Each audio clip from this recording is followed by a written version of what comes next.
All right, I've saved some plays from the Steelers offense in the preseason. Really, to be honest with you, only plays from like the first 3 possessions. Occasionally, I'll find a particular play that I want to keep. I will be honest with you up front. I'm not going to provide down and distance for most of these situations. This is going to be a focus on an element to the Steelers offense that I've covered in video form already earlier in the summer.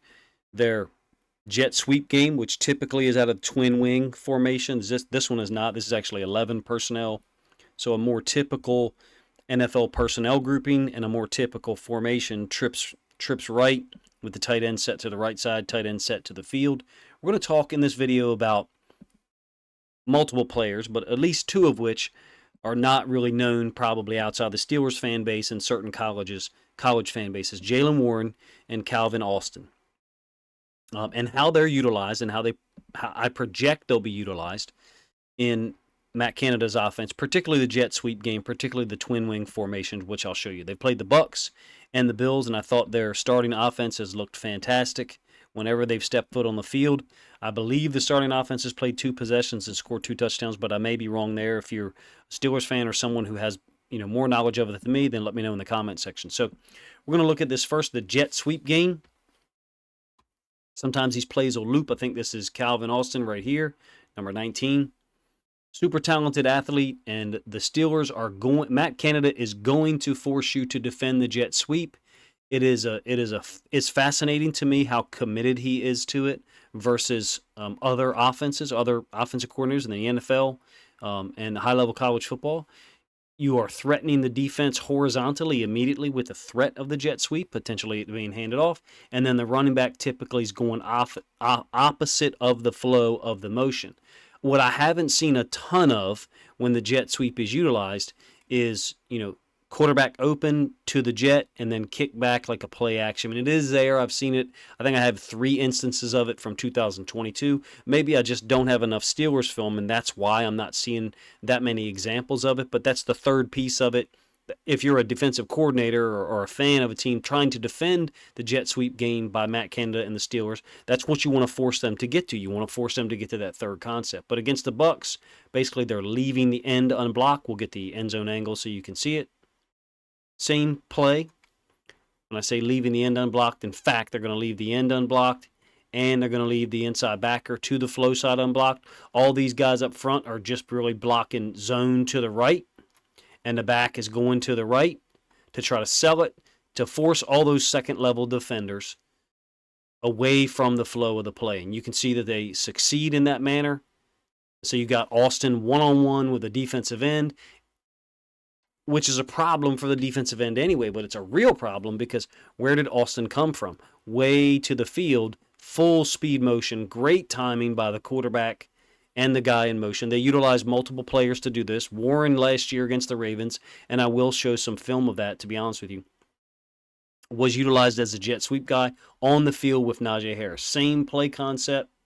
Look, does it work against the entire NFL all the time? No, but I want to show you some different elements of it, and this one that I'm going to cover now is to the tight end side. So when you get the jet to the tight end wing side, what they're going to do is instead of leaving the defensive end unblocked, both tight ends are going to work out to the edge.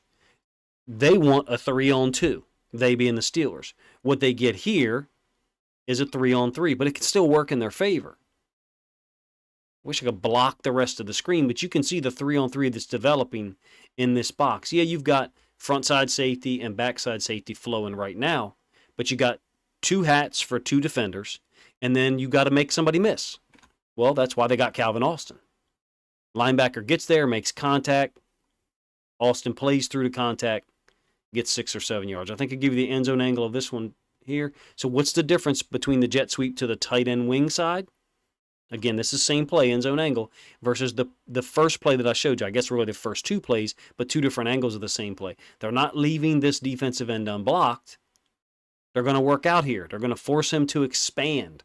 And you'll see the expansion. You'll see the gap that's created. Everybody else, guess what they're doing? The offensive line and the running back, they're running zone right. The running back is working there. Everybody's working here. They're trying to pull as many second-level defenders away from the flow. And look at the expansion that they've got, the gap.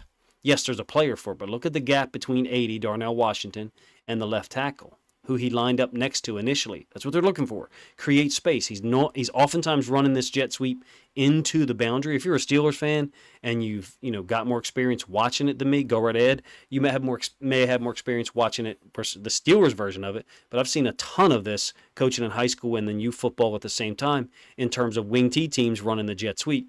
Same concept here. Ravens 2022 Week 17 jet sweep with Warren to the tight end wing side. Now that wing is number 89. He's a receiver, so it's an 11. It's really a 21 personnel grouping with two tailbacks, Najee Harris and Jaylen Warren. And you can see the effectiveness of running it into the boundary. What's the thought process here?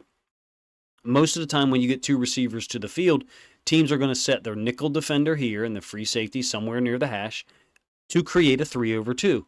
In this case, the Ravens kind of adapt. They recognize that's not a receiver. It's not a high-level NFL receiver. That's a running back, so they don't go 3-over-2.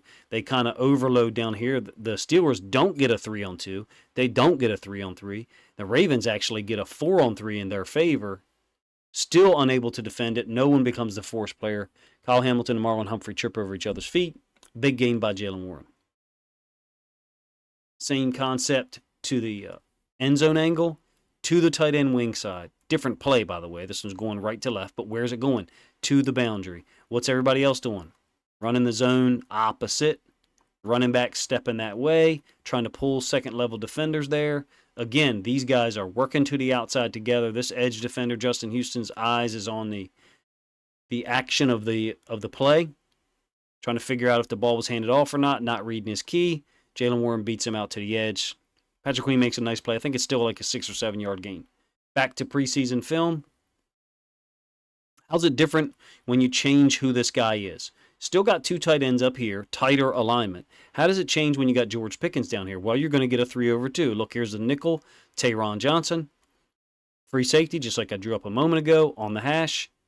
3-over-2 for the defense. When you run the jet sweep into the boundary with a guy they would potentially give it to, Warren, Austin, you're going to get a numbers advantage. In this case, the Bills kind of recognize they're not going to hand off the jet sweep to George Pickens. It's a split zone concept. That's the secondary element to it. I guess actually that's 2A.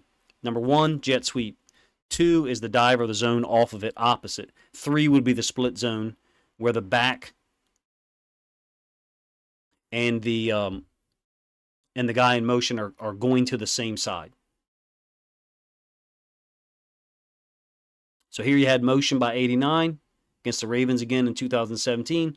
Harris stepping here to the flow side, bringing it back. The Ravens wrong arm it with, I think, JPP. Harris bounces it for like an 8 or 9 yard gain.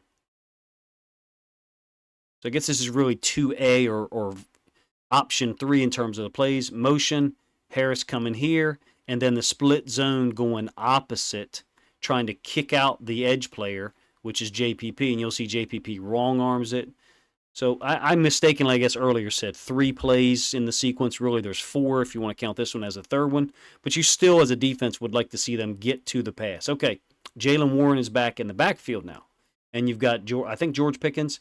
Can't remember who this receiver is. And then 1 tight end, 1 receiver down here. So 11 personnel.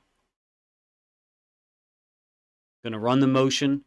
And then opposite, run the zone opposite. 62-yard touchdown run by Jaylen Warren. You stretch the defense horizontally. Stretch them to the right or the left with the jet motion. Threaten them opposite the motion with the running back keeping it. Najee Harris, Jaylen Warren. I guess it was Austin who went in motion because I just saw him celebrating in the end zone. But it's a cool concept. So this will be play 2 in the sequence. Jet, opposite. I think you'll get the end zone angle here in a moment. I'm a Ravens fan, but man, you got to respect it. The guy is Canada is using a concept that conceptually other teams in the NFL and high-level college football use it, stretching the field horizontally, but they're using it screens, bubble screens, stuff like that. They're using it with different plays, but same concept. Horizontal stretch of the defense to one side, punish them back to the opposite side away from the motion. Hopefully I said that in a way that makes sense. If you're a Steelers fan and you got more experience watching the Steelers jet sweep game, look, there's been a lot of people Steelers fans complain about that aspect of Matt Canada's offense, and I can't blame them when the times when it's unsuccessful. As a Ravens fan, last year, Week 17, they chewed us up.